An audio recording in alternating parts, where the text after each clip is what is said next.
और वहीं महाराष्ट्र में कोरोना वायरस के 15 मामले सामने आए हैं। रियासती हुकूमत रोकथाम के लिए कोशिश कर रही है।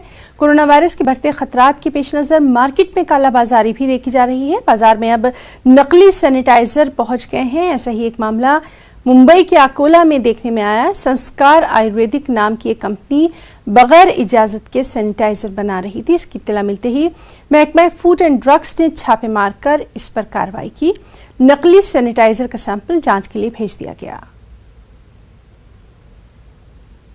भीतीमुळे आता बाजारात वापरल्या जाणारी मास्क आणि हँड सॅनिटायझर याला खूप मोठ्या प्रमाणात मागणी आहे।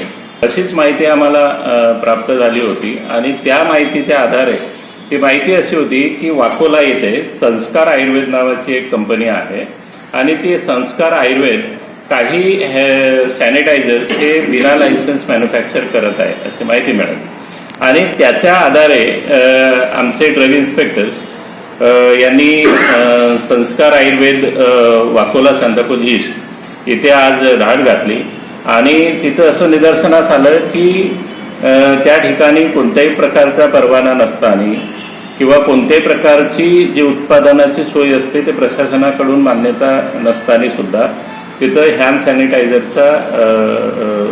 सॅनिटायझरचं उत्पादन केलं जात होतं।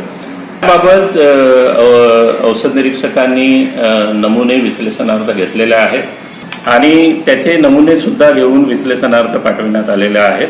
ची किंमत साधारणतः 1,10,000